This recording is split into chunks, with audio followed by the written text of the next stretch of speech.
Welcome back to The Explainer. Today, we are unpacking an urgent, real-world commercial reality that's currently facing Australian employers and skilled migrants. Look, if you're navigating the subclass 482 visa system, which is now falling under the new Skills in Demand visa framework, the entire landscape has just completely shifted under our feet. What used to be a fairly standard, straightforward administrative process has suddenly turned into a massive race against the clock. And honestly, the stakes for your business operations literally couldn't be higher right now. Okay, let's dive into this.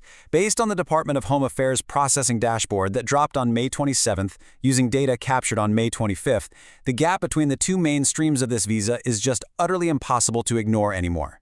We are dealing with two entirely different realities here. On one side, you have the specialist skills stream. That's operating like an absolute fast lane, knocking out applications in roughly 14 days. But the core skills stream? That is the slow lane, and it is stretching all the way up to 9 agonizing months for some applicants. So, to help you solve this impending July 1st crisis, we're going to break things down into 4 clear steps today. 1. The processing speed gap. 2. Fast lane policy logic. 3. The July 1 deadline. And 4. The employer decision matrix, where we'll show you exactly what you need to do next. All right, let's jump right into part 1, the processing speed gap, and why this is now your biggest commercial lever. Now, what's really interesting about this data is just how stark the contrast actually is. It's absolutely critical to understand that choosing a visa stream is no longer just some HR compliance box to check. It's a massive commercial lever that dictates how fast you can actually get your required talent on the ground and productive in your business. Notice the sheer scale of the divide here. We're looking at a 4.5 times speed multiplier. Specialist skills sit at a median of around 14 days, essentially running as a published priority cohort. Meanwhile, core skills has a baseline median of 63 days. And that 90th percentile? It spirals all the way out to 9 months. But there is a catch if you want that fast lane. To hit that 14-day mark, the application must be completely 100% decision-ready. Every single form, every piece of evidence, every medical and police clearance must be absolutely perfect the second you hit submit. Even a slightly incomplete labor market test, the proof that you couldn't find a local worker, will push you right out of that priority lane. So you might be wondering, why the sudden bottleneck in the slow lane? Well, industry analysts have flagged a massive 34.5% year-on-year surge in visa lodgements. Because core skills is essentially the workhorse stream, it covers the vast majority of nominations, like hospitality, healthcare, trades, and your mid-band professional roles. Virtually all of that massive growth landed straight in the core skills queue, and it just created this totally unprecedented backlog. Moving on to part 2. Fast lane policy logic. Let's unpack exactly why the government built the system this way. To really navigate this system, we have to understand the underlying design. This speed gap, it isn't an accident. It's actually a deliberate design feature introduced under the migration strategy. The policy logic here is that for high-income roles, the labor market shortage is considered acute, and the high wage itself acts as a very strong signal of genuine need. Because of that built-in trust, the department applies a much lighter evidentiary burden, narrower documentation reviews, and, this is the really cool part, an AI-assisted triage system that actively fast-tracks those decision-ready applications. Core skills, on the other hand, relies on the broader list curated by Jobs and Skills Australia, which means it gets subjected to conventional case officer reviews and much, much heavier scrutiny. Which brings us to this absolute paradigm-shifting realization.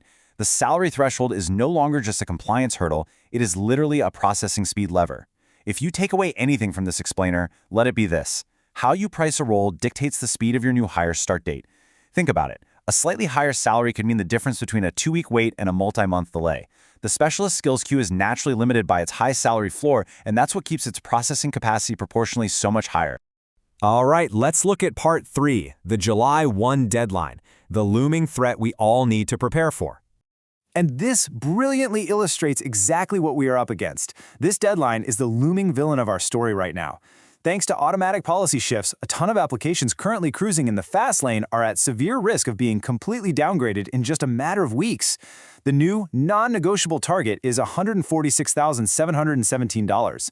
Taking effect right at midnight on July 1, the specialist skills income threshold is going to see an automatic 3.9% increase from its current level of $141,210. And the kicker? This happens automatically through indexation tied to national average earnings. There's no special ministerial announcement needed to trigger it. It just happens. So let's look closely at how this reshuffles the deck. Focus on that $141,210 to $146,716 income band right in the middle. Roles currently priced in that specific corridor are about to drop entirely out of the fast lane and get dumped right into the core slow lane. We are talking about a massive slice of senior ICT, finance, engineering, and specialist healthcare positions here. Furthermore, at the lower end, entry-level core skills roles sitting between $76,515 and $79,498 will fall below the new minimum threshold entirely. That means they won't even be eligible for sponsorship at all anymore. I really need to give a critical warning to all sponsors out there right now. This is a hard stop. There is absolutely no grandfathering or transitional ban to save your current offers. The exact lodgement date of the nomination dictates everything. If a nomination is lodged at 11:59 p.m. on June 30th, it gets assessed under the old, lower thresholds.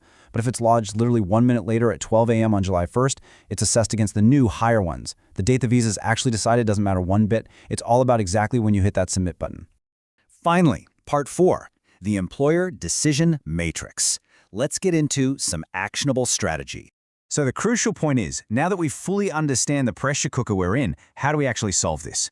If you have active nominations, you must take these 3 immediate actions over the next 6 weeks.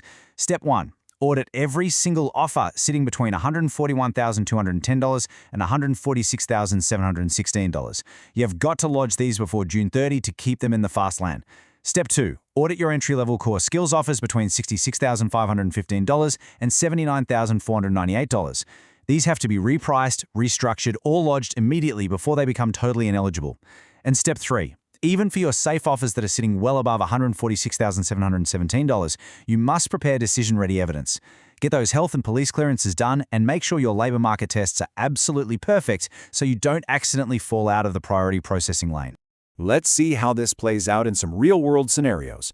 Say you have a flexible role currently offered at $143,000. Your best move here is to either rush the paperwork and lodge it before June 30th, or, and this is often smarter, simply reprice the salary up by roughly $3,700 to beat the new threshold. Honestly, that minor salary bump almost always pays for itself in immediate time to productivity when you compare it to waiting around for months. Now, for a mid-band $135,000 role, you're pretty much stuck in core skills, so you've got to build a solid 6-month buffer into your business planning. And keep in mind, if you do end up stuck in that frustrating 9-month core skills tail, it is almost always due to documentation quality, like weak evidence proving the role is genuinely needed in your business, not just your raw place in the queue. All of this leaves us with one final, incredibly urgent question to consider today.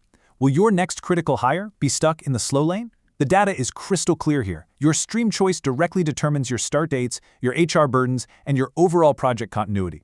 And a quick note for workers on existing core skills visas looking to move internally, remember, there's no transitional protection for you either.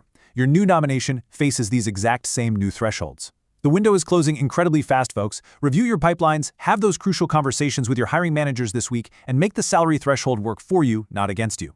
Thanks so much for joining me to unpack this critical issue, and I really hope this helps you navigate the fast-approaching changes ahead.